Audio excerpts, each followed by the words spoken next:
Libro de Apocalipsis, capítulo 4, y si alguien quiere volver a escuchar la prédica, ya sabe que todas las prédicas están siendo colgadas en la página web de la iglesia, www.iebcalvario.org, ¿ok? Pueden ustedes entrar a la página de la Iglesia Calvario y volver a ver todas las prédicas que colgamos allí constantemente. Amén. Y si desea compartirlo con alguien, también comparta las prédicas para que sea de bendición para ellos también. Amén. Vamos a esperar que puedan repartir los lapiceros. ¿Quieren necesitar lapiceros? Levante la mano, por favor. Y le vamos a poder otorgar algunos lapiceros para que puedan apuntar algunas notas durante la prédica. No se olvide al final siempre de devolver los lapiceros. Amén. Está bien que la salvación no se pierda, pero no hay que abusarles. Amén. Bien, hermanos. En el libro de Apocalipsis, capítulo 4, ya habíamos visto la semana pasada cómo Juan sube al cielo. Amén. Y habíamos dicho que de manera representativa, Juan como que participara del arrebatamiento de la iglesia, porque él escapó, ¿verdad? Él escapó de la época de juicios que van a venir sobre el mundo entero. Vamos a ver ahora el versículo 2 y 3. Dice: y al instante, en el momento, cuando se abrió la puerta del cielo y se escuchó la voz, en el momento, al instante, yo estaba en el Espíritu, y he aquí un trono establecido en el cielo, y en el trono uno sentado. Verso 3. Y el aspecto del que estaba sentado era semejante a piedra de jaspe y de cornalina, y había alrededor del trono un arco iris semejante en aspecto a la esmeralda. Aquí tenemos suficiente para estudiar. Oremos. Eterno Dios, te damos gracias porque nos das el privilegio tan grande de poder en esta hora abrir las páginas de las Sagradas Escrituras y poder aprender, Señor, los sabios y maravillosos consejos que tienes para nosotros. Que en esta hora, eterno Dios, podamos ser edificados y que tu Espíritu Santo pueda hablar a nuestra mente y a nuestro corazón, Señor, las palabras que tienes propicia para cada uno de nosotros. Guíanos, Señor, ayúdanos y que podamos entender en esta hora las cualidades, Señor, las gracias soberanas tuyas, Señor, que podamos entender las perfecciones tuyas reveladas a los seres humanos a través de las Sagradas Escrituras. Te damos gracias en el nombre de Jesús. Amén. Amén. Y amén. Amados hermanos, para poder entender lo que es la gracia de Dios, ¿cuántos creen que van a ir al cielo por gracia? Amén. Amén. Para poder entender lo que es la gracia de Dios se cuenta una historia. Dice que había un hombre que en una ocasión murió y que al morir fue para el cielo. Y por supuesto, ¿con quién cree que se encontró en la puerta del cielo? Con San Pedro, ¿no? Porque él tiene las llaves del reino de Dios. Entonces, ya se encontró con San Pedro. Y entonces, el apóstol San Pedro le dice: un momentito, usted todavía no puede entrar. Así es como funcionan las cosas acá en el cielo, le dice Pedro, ¿no? En primer lugar, usted necesita 100 puntos para poder entrar al cielo. Así le dice, sí, necesita 100 puntos. Tú me vas a comenzar a decir a mí todas las buenas obras que has hecho. Todas las buenas obras que has hecho. Y yo te voy a dar una cierta cantidad de puntos por cada buena obra que has hecho. Dependiendo de qué tan buena haya sido tu obra, te voy a dar más cantidad de puntos. Cuando acumules los 100 puntos, entonces vas a poder entrar al cielo. Uy, el hombre dijo: muy bien, ok, está todo perfecto, vamos a empezar. Muy bien, dime, a ver, una primera buena obra que has hecho. Bueno, pues yo estuve casado con mi esposa 50 años y nunca le engañé, ni siquiera con mi mente ni mi corazón. Y Pedro le dice: muy bien, eso vale 2 puntos. ¿Qué tan poquito? Sí, vale 2 puntos. Bueno, yo fui a la iglesia todos los días, yo daba mis diezmos, yo apoyaba al pastor, yo estaba comprometido en la iglesia local, así que se me tiene que dar un puntaje. Bueno, sí, eso vale 1 punto. ¿1 punto? Sí, y no.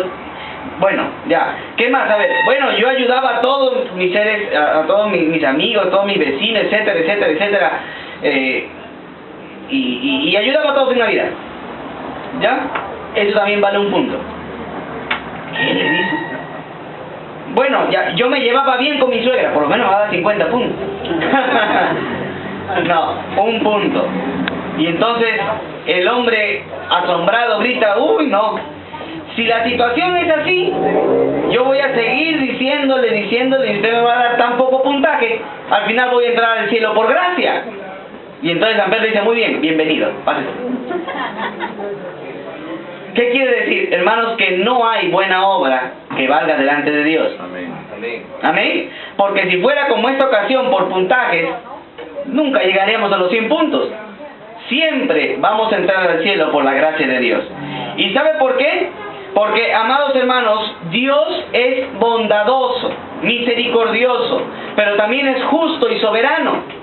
Las perfecciones o las cualidades de nuestro Dios las vemos reflejadas en la Biblia.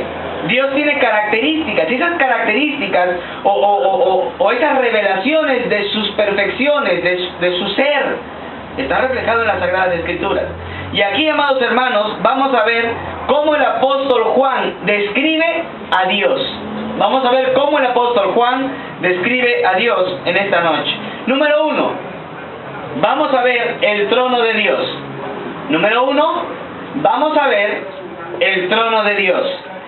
Número 1, vamos a ver el trono de Dios. Versículo número 2. Capítulo 4, versículo 2. Y al instante yo estaba en el Espíritu, y he aquí un trono establecido en el cielo, y en el trono uno sentado. Mire, Juan participa de lo que viene a ser, algunos comentaristas creen, el arrebatamiento de la iglesia. De tal manera que Juan desaparece de la escena, de la tierra, y se acerca al cielo. Y lo primero que ve en el cielo es que se establece o se coloca un trono. Quiere decir que al colocarse o al establecerse, antes no estaba allí. ¿Y por qué se había colocado o puesto un trono en el cielo? Porque ahora iba a iniciarse una época de juicios. Y era necesario que el juez esté sentado en su trono para dictaminar los juicios o los castigos que iban a acontecer allá, que iban a acontecer en la tierra, dictaminados desde el cielo. Hermanos, el trono que hay en el cielo nos habla de gobierno. En el libro de Génesis, capítulo 41, versículo 40. Génesis 41, versículo 40. Dice la palabra de Dios de la siguiente manera. Génesis 41, versículo 40. Dice la palabra de Dios: tú estarás sobre mi casa, y por tu palabra se gobernará todo mi pueblo, le dice Faraón a José. Delante de solamente en el trono seré yo mayor que tú.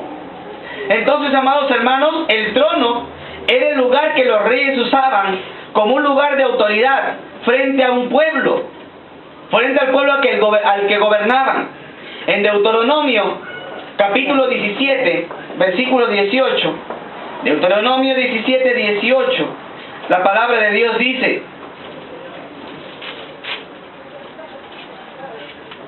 y cuando se siente sobre el trono de su reino, entonces escribirá para sí un libro de la copia de esta ley, del original que está en el cuidado de los sacerdotes y de los levitas. El trono que hay en el cielo nos habla del gobierno de Dios para el mundo. Todo el universo está bajo el gobierno de Dios. No hay nada en el universo que no esté bajo el cuidado y la jurisprudencia de nuestro Dios Todopoderoso. Amén. Pues no hay un lugar. Los hombres hoy en día están tratando de colonizar la luna, o de colonizar, por ejemplo, Marte, porque saben que el mundo se va a destruir, saben que la tierra se va a destruir, pero la Biblia dice que Dios ha puesto límites para la habitación del hombre. Amén. Hoy en día se han vendido paquetes de luna de miel a la luna. Imagínense, paquetes turísticos de luna de miel para la luna, o viajes sin regreso a Marte. Porque saben que la Tierra se va a destruir, y a la Tierra no le queda más de 300 o 400 años, y eso lo dicen los especialistas. Amados hermanos, sin embargo, la palabra de Dios dice de que aunque pongas tu nido en las estrellas de los cielos, aún allí te derrumbará Jehová. Aleluya. Amén. Amados hermanos, no hay lugar donde Dios no esté. El trono que Dios tiene en el cielo es un trono que gobierna al universo entero, hermanos. ¿Amén? Amén. Así que cuando vayamos al cielo, lo primero que veremos, ¿qué va a ser? El trono de Dios, hermanos. un trono que gobierna al universo entero. El trono de Dios también nos habla de juicio y de justicia. En el libro de Salmos 9:4, en el libro de Salmos, número 9:4, el Salmo 9, versículo 4, la palabra de Dios dice: porque has mantenido mi derecho y mi causa, te has sentado en el trono juzgando con justicia. Amados hermanos, el trono que hay en el cielo nos habla de que Dios es un Dios justo. Amén. Dios es un Dios justo. Y cuando Él castiga, cuando Él reprende o exhorta, lo hace justamente. Cuando Dios da o cuando Dios quita, lo hace justamente. Porque Él tiene como característica ser un Dios justo. Amén. En el libro de Salmo, número 45, versículo 8. Perdón, Salmo 45, versículo 6. Salmo 45, versículo 6 dice: tu trono, oh Dios, es eterno y para siempre. Cetro de justicia es el cetro de tu reino. Hermanos, cuando Dios está sentado en su trono, es porque todo lo que hay alrededor tiene que aceptar que los juicios de Dios son justos y verdaderos. Bien, vamos a ver más adelante en el capítulo 15 de Apocalipsis, cuando los ángeles comienzan a cantar en el cielo porque Dios está derramando su ira sobre la tierra. Y ellos dicen: justos y verdaderos son tus caminos, Rey de los santos. Amados hermanos, Dios es un juez justo. En el libro de Salmo número 89, Salmo 89, versículo 14, la palabra de Dios nos dice, Salmo 89, versículo 14: justicia y juicio son el cimiento de tu trono, misericordia y verdad van delante de tu rostro. Amados hermanos, Dios nos enseña claramente a través de las Sagradas Escrituras de que Él es un Dios justo. Amén. Amén. O sea, no cabe duda de que el trono que Dios tiene en el cielo es un trono de justicia para todos los seres humanos, para todos los ángeles, para todo el universo. Todo el universo está sujeto a la autoridad de aquel que está sentado en el trono de Dios. El trono de Dios nos habla no solamente de gobierno, no solamente nos habla de justicia y de juicio. El trono de Dios también nos habla de realeza. Dios es Rey de reyes y Señor de señores. En el libro de Salmo número 47, versículo 8. Salmo número 47, versículo 8. La palabra de Dios dice: reinó Dios sobre las naciones, se sentó sobre su santo trono. Hermanos, Dios es Rey. Y como Rey, nosotros, súbditos de Él, debemos cumplir la voluntad cabal de Él. Estamos para hacer únicamente la voluntad de nuestro soberano Dios. Estamos para hacer únicamente la voluntad de aquel que nos llamó de las tinieblas a la luz admirable. En el libro de Salmos 103, versículo 19, en el libro de Salmos, número 103, versículo 19, la palabra de Dios dice: Jehová estableció en los cielos su trono y su reino domina sobre todos. Hermanos, todos estamos bajo el poder de la gloria de Dios. El trono no solamente nos habla de gobierno, no solamente nos habla de justicia, no solamente nos habla de juicio. El trono que hay en el cielo también nos habla de eternidad. Dios es eterno. En el libro de Salmos 93, el Salmo 93, versículo 19, perdón, Salmo 93, versículo 1 y 2. Salmo 93, versículo 1 y 2 dice: Jehová reina, se vistió de magnificencia. Jehová se vistió y se ciñó de poder. Afirmó también el mundo y no se moverá. Firme es tu trono desde entonces. Tú eres eternamente. Hermanos, Dios es el único juez. Dios es el único rey. Dios es el único soberano y gobernante que es eterno. Todos los jueces pasarán. Todos los reyes se corromperán. Todos los presidentes caerán y se irán. Todos los jueces serán llevados tal vez a la cárcel por corruptos. Pero hay un juez, hay un rey, hay un Dios, hay un soberano que no es corrupto. Y que, amados hermanos, Él juzga y pelea con justicia. Y dice la Biblia que su salida es del nacimiento del sol hasta donde se pone. Hermanos, Dios es eterno. Y el trono de Dios en el cielo es un reflejo de sus atributos. El trono que está en el cielo es un reflejo de los atributos que Dios tiene. ¿Dios es un Dios gobernante o no? Amén. Y el trono nos habla de gobierno. ¿Dios es un Dios justo o no? Y el trono nos habla de justicia. Dios es un Dios que es rey. Y el trono nos habla de realeza. Dios es un Dios que es eterno. Y el trono nos habla de la eternidad. Y como su trono está en el cielo, hermanos, Dios está sobre todos. El trono de Dios es un trono de gracia. Y nosotros, los cristianos, podemos acercarnos confiadamente al trono de Dios. En el libro de Hebreos, capítulo 4, versículo 16, el escritor de Hebreos dice de la siguiente manera. Hebreos capítulo 4, versículo 16, la Biblia dice: acerquémonos pues confiadamente al trono de la gracia para alcanzar misericordia y hallar gracia para el oportuno socorro. Cuando usted y yo seamos juzgados en el tribunal, tenemos que acercarnos confiadamente. ¿Amén? Sí. ¿Por qué confiadamente? Porque hemos alcanzado la gracia de Dios. A menos que un creyente haya andado desordenadamente. Allí sí dice la Biblia que nos iremos de él avergonzados, sin haber recibido ni una sola recompensa. Nada, hermano, nada. Amén. Pero los creyentes que hemos vivido santamente, vamos a acercarnos confiadamente, hermano, sabiendo de que hemos hallado reposo al final de nuestra jornada. Amados hermanos, pero los impíos se acercarán temerosos al juicio final del gran trono blanco, y eso lo veremos más adelante en el libro de Apocalipsis, capítulo 20.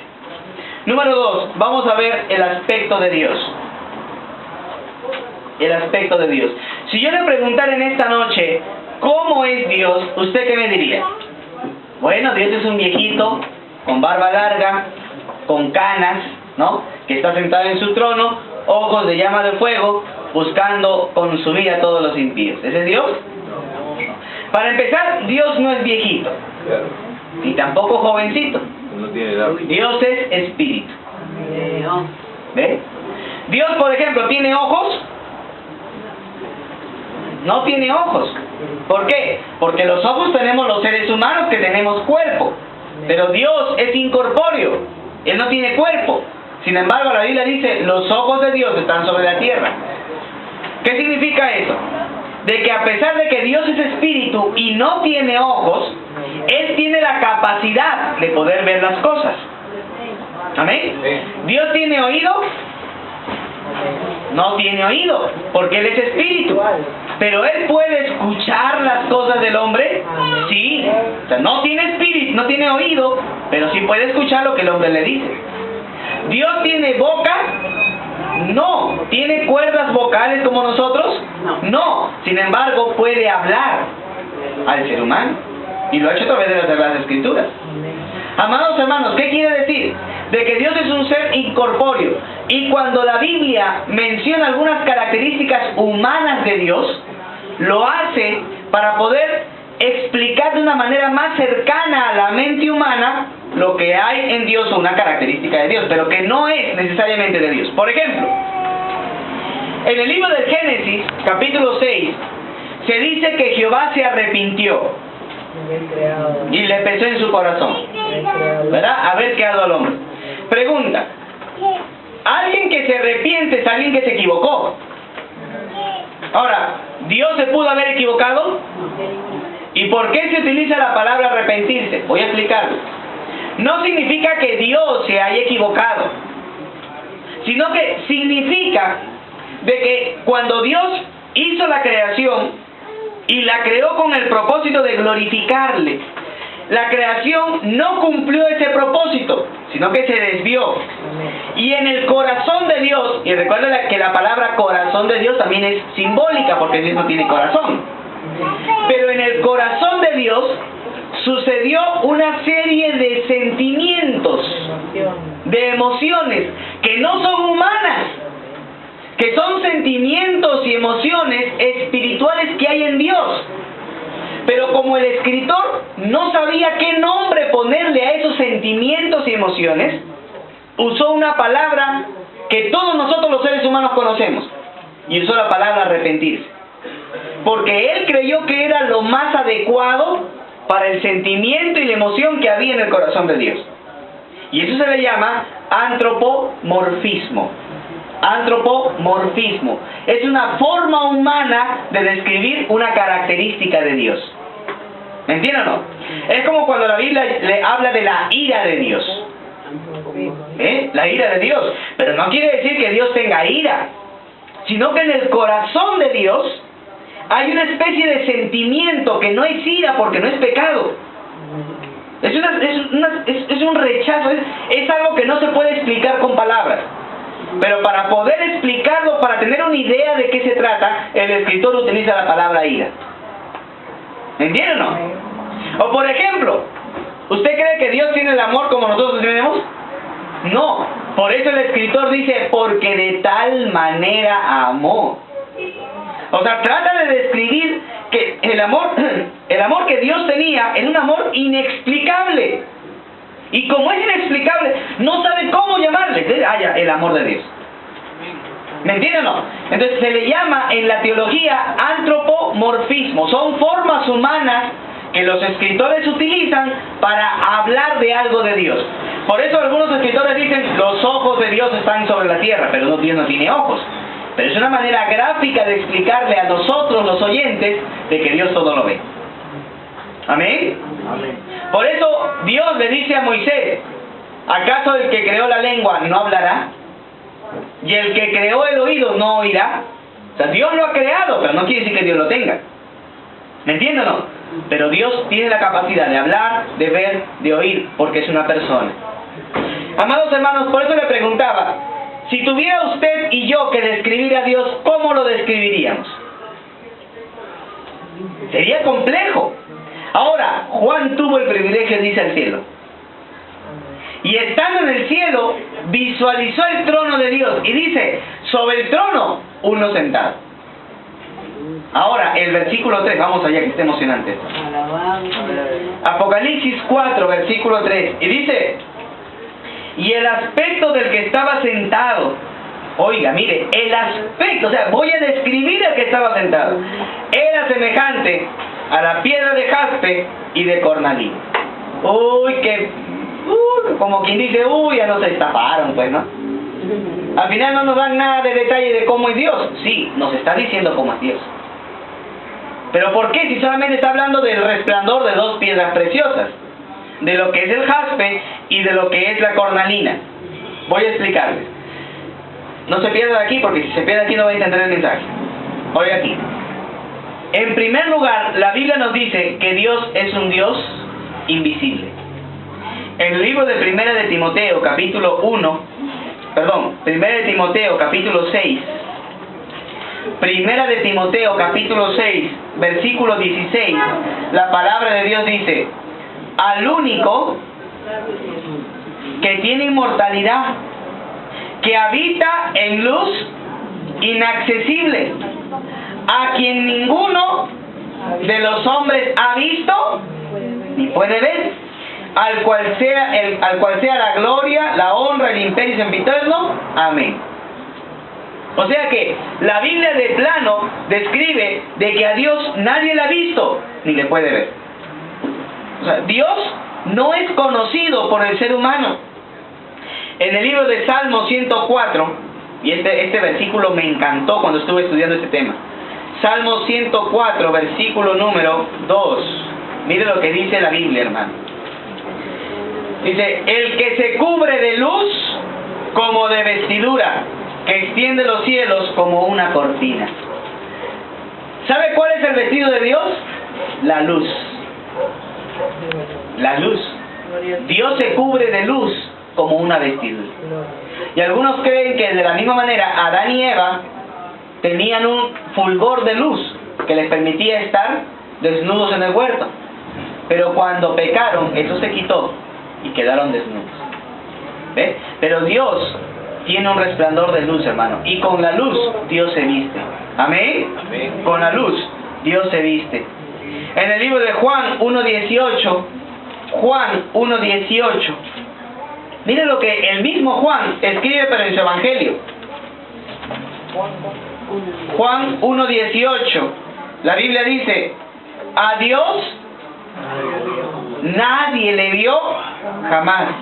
El unigénito Hijo que está en el seno del Padre, Él le ha dado a conocer. O sea, nadie ha visto jamás a Dios. Ahora, con estos versículos, ¿qué nos está diciendo la Biblia? Que Dios es inaccesible, que nadie lo puede ver, que nadie le ha visto y que nadie le verá. ¿Amén? O sea, la Biblia dice que nadie puede ver, ni ha visto, ni lo verá a Dios. O sea, y Dios se viste de luz, de tal manera que si alguien quiere ver a Dios, ¿qué va a ver? Va a haber un resplandor. Por eso cuando Juan miró el trono, ¿qué es lo primero que vio? Un resplandor. Pero un resplandor era un brillo como el brillo del jaspe y de la cornalina. Y ahorita voy a explicar eso. Entonces, cuando Juan ve y yo me imagino cuando querramos ver a Dios, ¿verdad? Y estemos en la Nueva Jerusalén y veamos a Dios, la Biblia dice que veremos luz, porque el Dios y el Cordero serán el sol en medio de la nueva ciudad. Y veremos el resplandor, pero veremos la gloria de Dios. Pero en esa gloria, en ese resplandor, Dios no es manifiesto. La única manera como Dios se ha manifestado es en Romanos 1:18. La Biblia dice: porque el eterno poder y la deidad de Dios se hacen claramente visibles por medio de las cosas hechas, de modo que no tienen excusa. La deidad de Dios, o sea, su divinidad y su poder, ¿son invisibles o son visibles? Son invisibles. ¿Pero cómo se hacen visibles? Por medio de la creación. Entonces, cuando yo veo los cerros, el sol, la luna, las estrellas, al hombre, cuando yo me miro en el espejo, estoy viendo el poder y la divinidad de Dios. Visible, porque todas las cosas hechas nos revelan de que hay un creador. Amén. En el libro de Ezequiel, miren, vamos al libro de Ezequiel, capítulo 1, versículo 26. Ezequiel 1:26. Dice la Biblia: mira cómo Ezequiel vio a Dios. Y sobre la expansión que había sobre sus cabezas, se veía la figura de un trono que parecía piedra de zafiro. Y sobre la figura del trono había una semejanza que parecía un hombre sentado sobre él. Y vi apariencia como de bronce refulgente, como apariencia de fuego dentro y alrededor de ella, desde el aspecto de sus lomos hacia arriba y desde sus lomos hacia abajo. Vi que parecía como fuego y que tenía resplandor alrededor. Como parece el arcoíris que está en las nubes el día que llueve, así es el parecer del resplandor alrededor. O sea que Ezequiel, cuando ve a Dios, tampoco lo ve como una persona. Dios lo ve, Ezequiel ve a Dios como un resplandor, como un fuego. La misma imagen que tiene el apóstol Juan de Dios en el Apocalipsis. Entonces, la primera conclusión que sacamos de aquí es que Dios es invisible. Nadie lo ha visto y nadie lo verá. Amén. Y nadie lo puede ver. Pero vamos a ver estas dos piedras porque es interesante. Vamos al libro de Apocalipsis capítulo 4. Y de aquí no se pierda porque si no, no va a entender nada del mensaje. Apocalipsis 4. Apocalipsis 4. Versículo número 3. Y el aspecto del que estaba sentado era semejante a piedra de jaspe y de cornalina. La piedra de jaspe era una piedra preciosa de color blanco transparente. Podríamos decir hoy en día muy parecido al diamante. ¿Ve? La piedra de jaspe era de color blanca, transparente, muy parecida a lo que hoy en día llamaríamos el diamante. Y la piedra de jaspe era la primera de las 12 piedras que se encontraban en el pectoral del sumo sacerdote. Usted recuerda que el sumo sacerdote tenía un pectoral. Y en ese pectoral tenía 12 piedras. Y en cada piedra había un nombre escrito. ¿Qué nombre estaba escrito? las tribus de Israel. Y la piedra de jaspe tenía un nombre escrito, que era la primera tribu de Israel. ¿Cuál era esa? Rubén. Rubén. Ahora, ¿usted recuerda por qué se llamó Rubén el primer hijo de Jacob? Porque Lea, cuando le pidió a Dios salir embarazada, Dios se lo concedió. Ella tuvo un hijo varón y dijo: ven aquí mi hijo. Y cuando dicen vean a mi hijo, en el hebreo está diciendo Reú ven. O sea, Reú, miren, ven a mi hijo. Entonces, ¿qué significa Rubén? Ven a mi hijo. ¿Ve? Y luego dice allí, jaspe. Ahora viene la piedra de cornalina. Cornalina, en el griego, es la piedra de sardio. Y es el sardio bíblico. Y era una piedra preciosa, pero de un color rojo intenso. Y que pertenece en el pectoral del sumo sacerdote a la última piedra. ¿Y cuál era la última tribu? Benjamín. La tribu de Benjamín. Ahora, ¿recuerdan por qué le llamaron Benjamín? ¿O sabe qué significa Benjamín? La palabra Benjamín significa el hijo de mi diestra. O el hijo de mi mano derecha. Amén. ¿Amén? Entonces, hermanos, pregunto, ¿por qué Dios no se refleja con apariencia humana? ¿Por qué Dios no se refleja con apariencia humana? Sino que se revela a Juan con dos colores de piedras preciosas. ¿Sabe por qué? Porque estas piedras preciosas representan tanto a Rubén como a Benjamín. Representan tanto a Rubén como a Benjamín, que en el hebreo se puede leer literalmente como miren a mi hijo, al hijo de mi derecha. ¿Me entienden o no? O sea que cuando alguien quiere ver a Dios, lo primero que Dios dice, no me miren a mí, miren a mi hijo que está a mi derecha. ¿Y quién está a la derecha de Dios? Amén, Cristo el Señor. Alabado su nombre. Por eso Juan no vio, lo único que vio fue dos resplandores. Pero el resplandor del jaspe y el resplandor de la cornalina rápidamente le hubiera hecho recordar a Juan, Rubén y Benjamín. Y Rubén y Benjamín, miren a mi hijo, al hijo de mi diestra. Y lo primero que hubiera hecho Juan para poder ver a Dios era mirar a Jesús. Amén. Gloria a Dios. En otras palabras, Dios se está revelando en el libro de Apocalipsis como aquel que no tiene forma, pero que en Cristo Jesús está la imagen de Dios visible. En el libro de Colosenses, por eso me encanta este versículo, Colosenses capítulo 1, versículo 15. Colosenses capítulo 1, versículo 15. Dice la palabra de Dios, Él es la imagen del Dios invisible, el primogénito de toda la creación. Hermanos, cuando Juan quiere ver a Dios, lo primero que Dios le dice a Juan, no me vas a ver, si quieres verme, mira a Jesús. Porque Jesús es la imagen viva mía. Jesús es la imagen visible de mí, que soy un Dios invisible. Así que, amados hermanos, no solamente Juan ve la apariencia de Dios como el jaspe o la cornalina, sino que ve alrededor del trono de Dios un arco iris como el color de la esmeralda.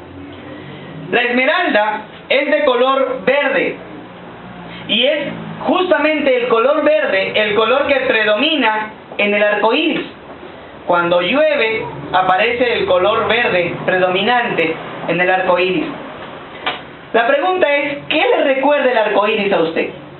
El pacto. ¿El pacto de quién? De Dios con Noé. ¿Y cuál fue ese pacto? De que Dios tendría misericordia del ser humano y que ya no volvería a destruir al ser humano con agua. Ahora iba a ser con fuego, ¿no? Pero esa es la misericordia de Dios. Porque cada vez dice la Biblia que cada vez que Dios mire el arco, se acuerda de que ya no volverá a mandar un diluvio de agua sobre la tierra. Amados hermanos, Y es que el arco iris representa la misericordia de Dios después de que se ha pagado el pecado. ¿Recuerda que la tierra entera estaba llena de pecado en la época de Noé? Sí. Vamos al libro de Génesis 8:20. Génesis capítulo 8, versículo 20. Génesis capítulo 8, versículo 20. Dice la palabra de Dios: y edificó Noé un altar a Jehová, y tomó de todo animal limpio y de toda ave limpia, y ofreció holocausto en el altar. Y percibió Jehová olor grato, y dijo Jehová en su corazón: no volveré más a maldecir la tierra por causa del hombre, porque el intento del corazón del hombre es malo desde su juventud, ni volveré más a destruir a todo ser viviente como he hecho. Hoy, amados hermanos, el arco iris bíblicamente nos recuerda de que Dios tiene un pacto con el hombre, y es un pacto de misericordia. El término griego arco iris, lo que es arco, no se entiende como lo que nosotros vemos en el cielo. Vemos un arco, ¿verdad? Pero no. En el griego la palabra arco se entiende como una circunferencia completa, sin principio, sin final. Quiere decir que la misericordia de Dios será eterna para siempre. No tiene principio ni tiene final. Y es como un halo de luz que resplandece alrededor. O sea, Dios está sentado en su trono y aparecen dos resplandores.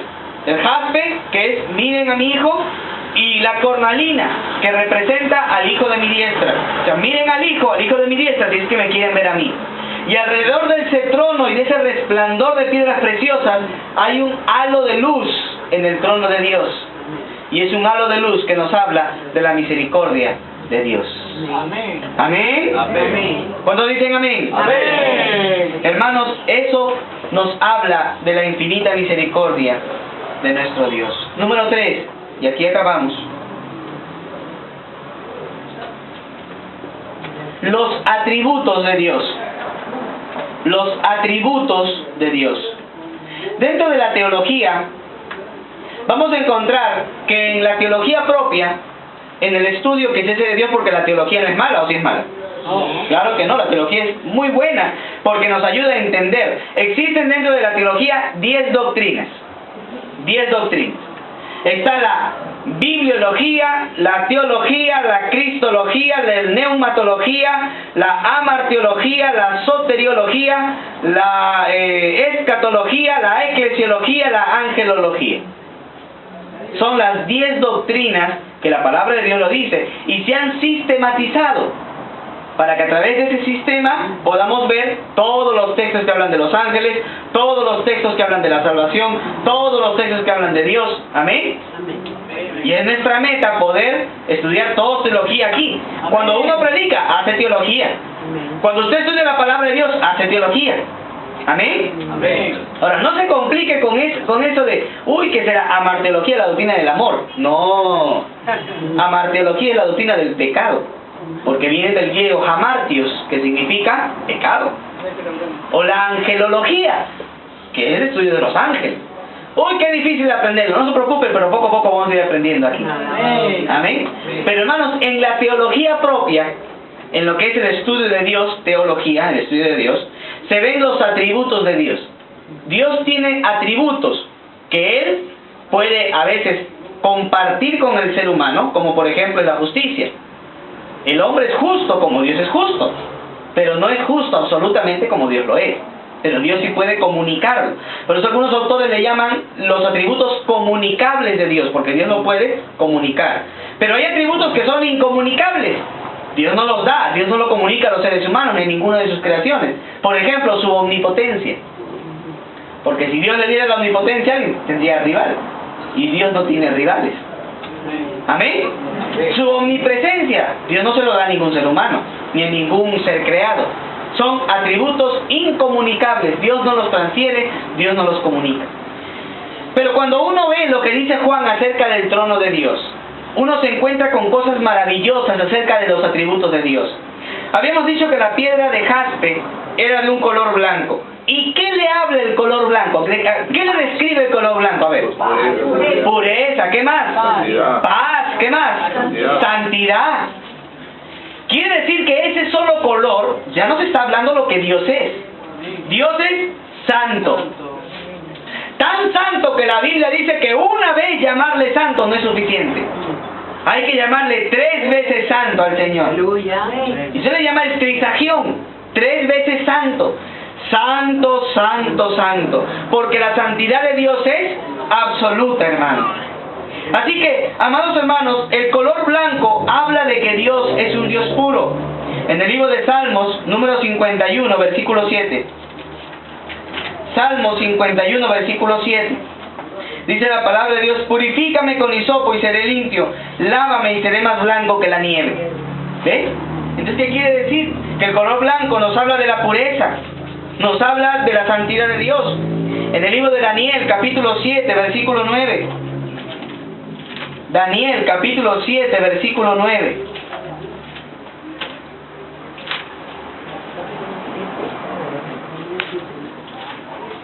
Daniel 7, 9. Dice la palabra de Dios: estuve mirando hasta que fueron puestos tronos, y se sentó un anciano de días cuyo vestido era blanco como la nieve. ¿Qué quiere decir? De que Dios es puro, Dios es santo. En el libro de Apocalipsis, capítulo 20, versículo 11, dice: y vi un trono blanco, y el que estaba sentado. Mire, vamos allí. Apocalipsis, capítulo 20, versículo 11. Dice: y vi un gran trono blanco, y al que estaba sentado en él, de delante del cual huyeron la tierra y el cielo, y ningún lugar, dice la Biblia, se encontró para ellos. Amados santos de Dios, Dios es un Dios puro, Dios es un Dios santo, Dios es un Dios majestuoso. Amén. Y si vamos a cantar a Dios, ¿cómo tenemos que cantarle? De manera majestuosa. ¿Amén? Amén. Porque Dios es majestuoso. Dios no es rumbero. ¿Amén? Amén. Dios es un Dios majestuoso. Y nuestra música tiene que ser majestuosa. En el libro de Esther, capítulo 8, versículo 15. En el libro de Esther, capítulo 8, versículo 15. Mire lo que la Biblia dice: y salió Mardoqueo de delante del rey, vestido con una ropa azul y blanco, y una gran corona de oro, y un manto de lino y púrpura. ¿Qué quiere decir eso? Quiere decir que el color blanco representa no solamente santidad y pureza, también representa majestuosidad. Majestuosidad. ¿Por qué? Porque Mardoqueo se sentía regio. ¿Ves? Se sentía un hombre que tenía majestuosidad. Tenía la gloria del imperio medo-persa encima de él. Tenía la corona real y la vestimenta real. Así que, amados hermanos, el color jaspe nos recuerda de que Dios es un Dios puro, de que Dios es un Dios santo, de que Dios es un Dios majestuoso. Pero la cornalina o el sardio, que es otra traducción, es de un rojo intenso. ¿A qué le recuerda el rojo intenso? A ver, vamos a recordar, rojo intenso. La sangre de Cristo. ¿Qué más le puede recordar? La ira de Dios. La ira de Dios. En el libro de 1 de Pedro, capítulo 1, versículo 2. 1 de Pedro, capítulo 1, versículo 2. La palabra de Dios nos dice de la siguiente manera: elegidos según la presencia de Dios en santificación del Espíritu, para obedecer y ser rociados con la sangre de Jesucristo, gracia y paz os sean multiplicadas. El color rojo intenso nos habla de la sangre de Cristo. Nos habla que esa sangre de Cristo fue puesta sobre nuestras vidas para ya no ver la ira de Dios. Por eso, hermanos, no pasaremos la gran tribulación. ¿Amén? Amén. Y vuelvo a repetir, no vamos a pasar la gran tribulación. Si alguien quiere quedarse, quédese. Yo no me quedo, yo me voy con el Señor. ¿Amén? Pero no vamos a pasar la gran tribulación, porque la sangre de Cristo nos ha limpiado de todo pecado. Y por lo tanto, no vamos a pasar la ira de Dios sobre el mundo. Pero no solamente nos habla de la sangre de Cristo, también el rojo de la cornalina nos recuerda que Dios se aira con el pecado. En el libro de Apocalipsis, capítulo 19, versículo 15, Apocalipsis 19, versículo 15, dice la Biblia: de su boca sale una espada aguda para herir con ella las naciones, y él las regirá con vara de hierro, y él pisa el lagar del vino del furor de la ira de Dios Todopoderoso. ¿De qué color es el vino? Rojo. ¿Ves? Entonces él pisa el lagar de la ira de Dios. Entonces el color rojo intenso no solamente nos recuerda la sangre de Cristo que nos limpia de pecado y de la ira de Dios nos liberta, sino que también nos recuerda de que Dios, siendo puro y siendo santo, no aguanta el pecado de la humanidad. Amén. Y por lo tanto lo único que puede calmar la ira de Dios es la sangre de Cristo.